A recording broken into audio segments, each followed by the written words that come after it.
Von außen sieht alles aus wie immer. Aber im Inneren dieser S-Bahn verändert sich gerade alles. Kabel, Rechner, Antennen, Führerstand. 215 Fahrzeuge werden fit gemacht für den digitalen Knoten Stuttgart. Wie genau? Das schauen wir uns heute an.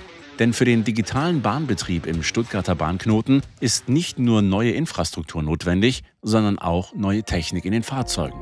Grundlage dafür ist das europäische Zugbeeinflussungssystem ETCS, kurz für European Train Control System. Es ermöglicht die kontinuierliche Kommunikation zwischen Fahrzeug und Streckenzentrale und sorgt für mehr Leistungsfähigkeit und Pünktlichkeit im Betrieb. Ohne die Umrüstung ist der digitale Knoten nicht möglich und alle Fahrzeuge, die den Bahnhof Stuttgart durchqueren, brauchen ETCS-Ausrüstung. Der Umbau erfolgt an verschiedenen Orten, so auch im rund 700 Kilometer von Stuttgart entfernten Alstom-Werk in Villeneuve. Etwa alle 4 Tage kommt hier eine neue S-Bahn aus Stuttgart an und durchläuft einen klar strukturierten Umbauprozess in 5 Stationen, fast wie am Fließband, nur deutlich komplexer. Insgesamt 5 Wochen dauert so ein Umbau. Station 1 ist die Demontage und die hat es in sich. Die S-Bahn wird systematisch freigelegt. Sitze, alte Bildschirme, Decken, Wand- und Bodenverkleidungen, alles kommt raus. Die S-Bahn wirkt in diesem Moment fast leer. Aber genau das ist gewollt. Die neue Technik braucht ausreichend Raum. Denn im nächsten Schritt werden rund 20 Kilometer Kabel pro Fahrzeug verlegt. Sie bilden später das digitale Nervensystem der S-Bahn, die Verbindung zwischen Sensoren, Rechnern, Anzeigen und Antennen. Parallel dazu beginnt bereits die Vorbereitung der neuen ETCS-Technik. Auf dem Dach werden die ersten Antennen montiert, insgesamt 6 Dachantennen pro Zug, darunter auch die GPS-Antenne.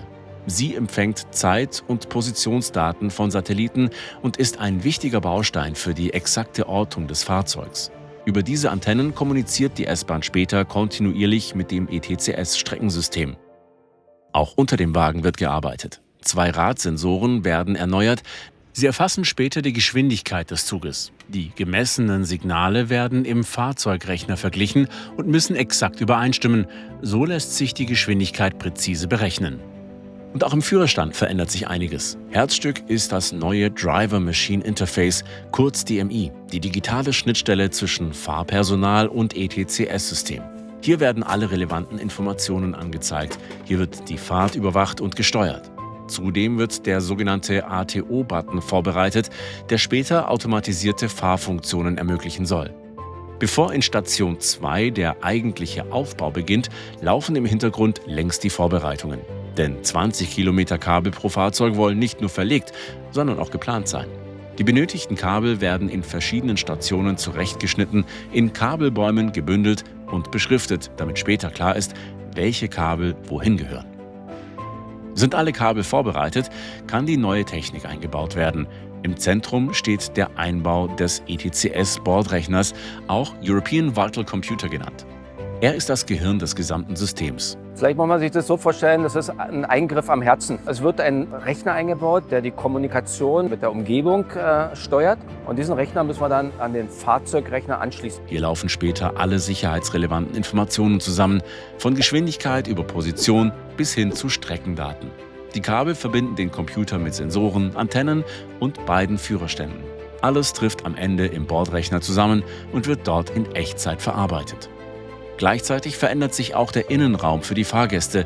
Die S-Bahn wird nicht nur digital, sondern bietet den Fahrgästen künftig auch mehr im Alltag. Mithilfe von zusätzlichen Mehrzweckbereichen für Fahrräder und Kinderwagen, neuen Sitzgruppen mit integrierten Steckdosen und größeren Monitoren mit Echtzeitinformationen zur Fahrt.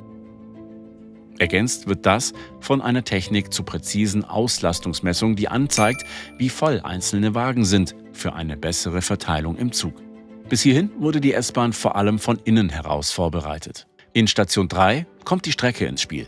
Die Eurobalisenantennen unter der S-Bahn sind die Schnittstelle zwischen Fahrzeug und Infrastruktur und damit der Ort, an dem beides zusammenwächst. Die Eurobalisen liegen später im Gleis und enthalten hochpräzise Geodaten.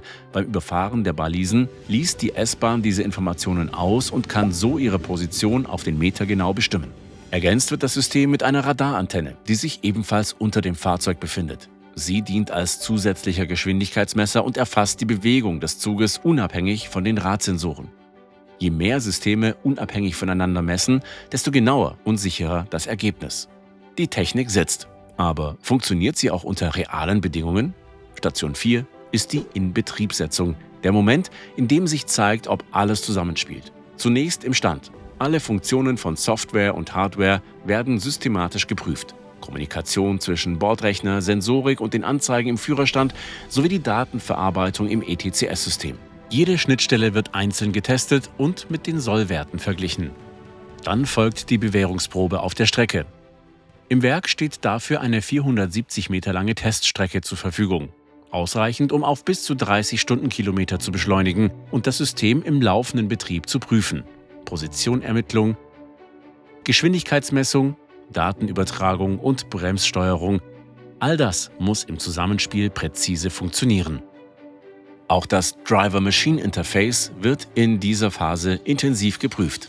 Es ist redundant aufgebaut, das heißt mit 2 unabhängigen Bildschirmen ausgestattet. Fällt einer aus, übernimmt der andere nahtlos. So bleibt die Informationssicherheit im Führerstand jederzeit gewährleistet. Am Ende steht die Abnahme, der letzte und entscheidende Schritt. Jedes System wird noch einmal vollständig geprüft, vom Hersteller Alstom selbst und von einer unabhängigen Prüforganisation wie der DEKRA. Erst wenn alles fehlerfrei zusammenspielt, darf die S-Bahn zurück nach Stuttgart. Dort wartet die letzte Prüfung, eine Testfahrt auf einer echten Strecke, unter realen Bedingungen und mit maximaler Geschwindigkeit. Erst wenn auch das gelingt, ist die S-Bahn bereit für den Regelbetrieb. Eine S-Bahn nach der anderen wird auf diese Weise in Villeneuve umgebaut, von außen kaum verändert, von innen grundlegend erneuert. Am Ende steht hinter jeder Arbeit die Menschen, die Teams. Teams sind motiviert, sie sind engagiert. Natürlich sind dann auch unsere Prozesse, unsere Werkzeuge, unsere Kompetenzen notwendig, aber allerwichtigste sind die Mitarbeiter. Insgesamt 215 Elektrotriebzüge der S-Bahn Stuttgart werden mit der neuen Digitaltechnik nachgerüstet, 155 Fahrzeuge der Baureihe 430 und 60 der Baureihe 423. Was im Alstom-Werk in Villeneuve passiert, ist ein entscheidender Baustein für den digitalen Knoten Stuttgart und damit für einen leistungsfähigeren und zuverlässigeren Bahnverkehr im Großraum Stuttgart. Weitere Einblicke in den digitalen Knoten Stuttgart und das Projekt Stuttgart 21 findet ihr auf unserem Kanal. Abonniert ihn gerne und aktiviert die Glocke, um kein Update zu verpassen.